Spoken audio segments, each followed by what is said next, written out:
So, ladies and gentlemen, here I welcome the panel on stage. I'll start with Mr. Nara Lokesh. I'd like to add a few more words. First of all, he comes from an incredible education background. So, sir, I was very impressed with that. You've been to Carnegie Mellon and, of course, gone ahead and done your master's as well. And extremely deep-rooted value. But more importantly, which really caught my eye, that he's done a 200-day Padayatra.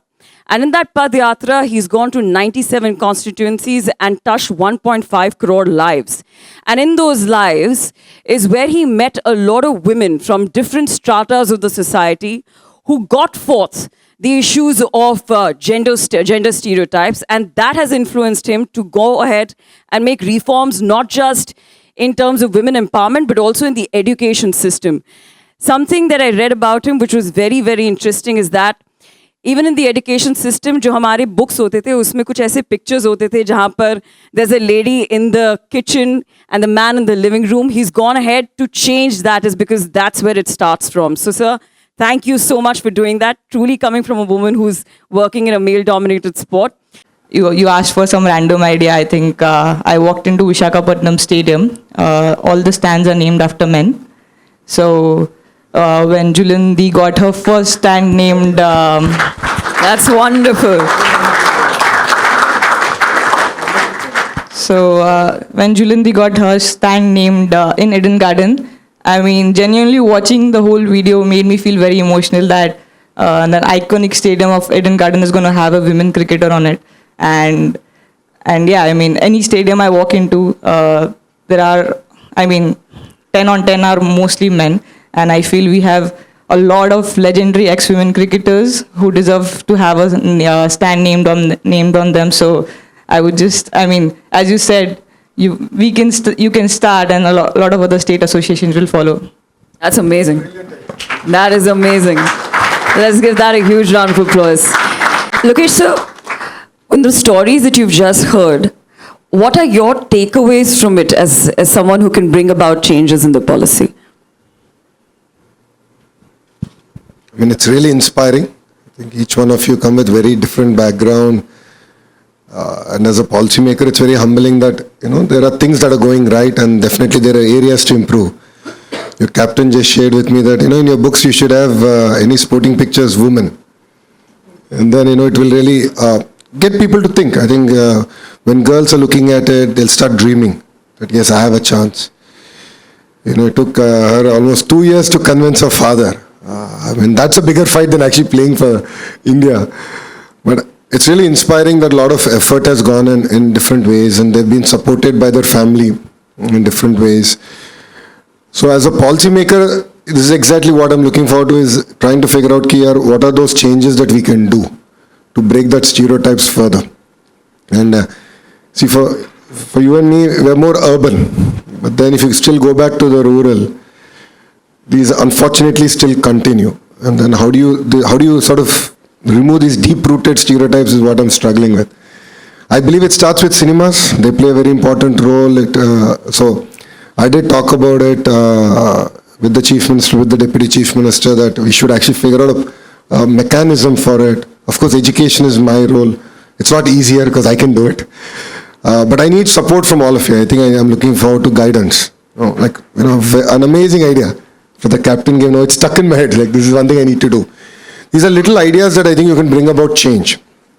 And all of you, please look at yourselves as change makers of society. And it takes, you know, all of you together, hand in hand, to bring about that change. So, you know, I see that at home. I see that with my mother, who used to run the business till Brahmani came in, my wife. And I see the way Brahmani is now balancing. We have a child. We have an only child, he's 10 years old, so she actually does all the heavy lifting because an absentee father. But, you know, if you have to achieve great things, you have to sacrifice. And it's important that, you know, all of us here celebrate success, and that's what we discuss, apart from blackmailing parents.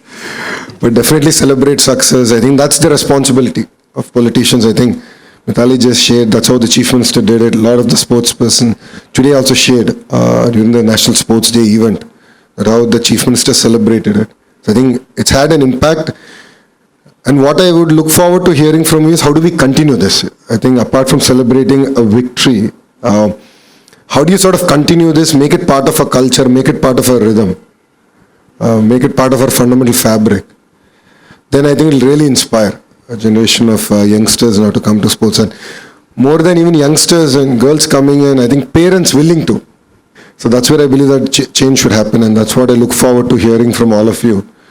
Even after the session, any crazy idea, we are here to implement. As a state, we're all open to hear from you. And we look forward to, sort of taking these ideas and getting the rubber to meet the road if I can. So before I open this space for the women here to sort of contribute as to what is happening in women cricket already and how are the kind of reforms that they're looking forward to, from you I'd first like to understand the contributions that Andhra Pradesh has already made towards sport. And first of all, what do you make of the disparity between men and women in cricket and the recent reforms that have been gotten by BCCI and for that matter even ICC? What do you make of that? No, as a state, we believe in the grassroots movement, right? And that's where, as education minister, I have a role to play. That's where we did this entire, almost a month-long program. And this is about 10 sports. We're looking at what are the opportunities to sort of pick up youngsters and give them a platform to excel. And if you look at the leadership of our chief minister, historically he supported sports. You look at it way back in 2000, the sports village that Hyderabad has today is all the work that's happened then. The Afro-Asian Games came back then. He had a dream that Olympics should come to India way back in 2000. 25 years later, we had to get there. But I think this is just the beginning. And we want to back this up with building world-class infrastructure. Specifically in cricket, I will lean on the ACA to do their bit because they have a little bit more money. And then, under the leadership here, there's a lot more that we can achieve, and specifically on cricket. In terms of gender disparity, it's not just in sports. Whether we accept it or not, it's happening across board. It happens even in politics. And the question is that if true change has to happen, I believe that it has to start with education. And hamare ghar mein shuru ho raha hai, change. So I keep telling, whenever I go to any college events or school events, I keep telling them that, you go home, you talk about it. You should question. And if anyone says anything, tell that Lokesh is there. So I'm saying, you should talk about it. Because respecting women starts at home. And that's when I believe that we can truly transform.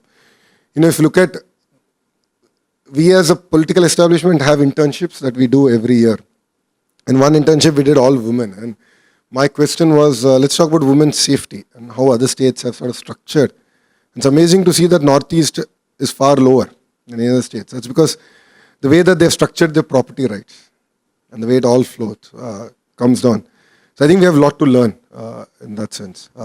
In terms of cricket, all of you are experts here. I'm no way an expert. But I believe that steps have been taken in the right direction. It could be BCCI or even ICC. A lot of efforts are being taken to support. Definitely new leagues will help, identify talent, promote. But then I think all of us have to come out and cheer in big numbers in support of the team and to be with them and really see this entire exercise through. And end of the day, they're all icons sitting here and we have to celebrate. Smriti, well, as the captain of RCB, and the fact that it was the women's team who first got the cup to RCB and then the men's team. But more importantly, what really, really touched everyone's heart is the fact that you got the same kind of appreciation from the crowd of the Chinnaswamy as much as, back in the day, Virat Kohli or Fab du Plessis was getting it. So that was very heartening to see. But having said that, just in terms of the brand of cricket that you're approaching, which is fearless cricket, are the women here today who are coming in with the same attitude, or it changes when they come into the ecosystem? Yeah, firstly, the first question, whenever I walked into Chinnaswamy, it was a surreal feeling. I remember the second season of WPL. That was the first home game for us at Chinnaswamy. Not very emotional person, but first time when I walked in for the toss. And I remember in 2017 watching a men's match and telling my mom, I think she was with me, and I was like, I don't know when this will happen for women's cricket, yeah, mom. And I don't think it will ever happen because, there's hardly anyone who used to watch prior to the 2017 World Cup. And my mom was like, don't talk anything. I'm sure you guys will have it. So think always positive. And I mean, when I entered the field for the toss, I could not hear Mel Jones asking me question, and I looked around, and the first thing I did not think about, oh, Smriti Mandana, RCB or something. I just felt like, wow, women's cricket is winning. I mean, that's what all of us dreamt. I'm sure the previous generations as well. Whenever they would watch a WPL being sold out or the Indian matches being sold out, I'm sure. That was the first dream for everyone, that we want the same kind of a thing for, like, in terms of the stadiums. I could relate to Shri coming from Sangli. I mean, it's again a rural area. The first thing the parents feel is that my girl is going to go to an academy where she's going to be outnumbered with a lot of boys. How is she going to manage? That's one thing how we can provide a lot of security to parents, have rural camps, more camps for women, and more awareness around women's cricket in smaller towns, that it's a safe place. I mean, there's nothing which is going to go wrong, or government takes actions around how things can be more safe for small girls going and playing cricket. That's one thing, because I mean, I'm a Marwadi, so my parents were like, I mean, girls don't play cricket. You're supposed to just get married, and all those things are not like right. But yeah, I mean, that's if they had that security around, that thought would have never come. That's one thing. And the second, you asked for some random idea. I think I walked into Visakhapatnam Stadium. All the stands are named after men. So when Julindi got her first stand named, That's wonderful. so when Julindi got her stand named in Eden Garden, I mean, genuinely watching the whole video made me feel very emotional, that that iconic stadium of Eden Garden is going to have a women cricketer on it. And yeah, I mean, any stadium I walk into, there are, I mean, 10 on 10 are mostly men. And I feel we have a lot of legendary ex-women cricketers who deserve to have a stand named on them. So I would just, I mean, as you said, you can start, and a lot of other state associations will follow. That's amazing. That is amazing. Let's give that a huge round of applause. Any more ideas? Anyone, Jimmy?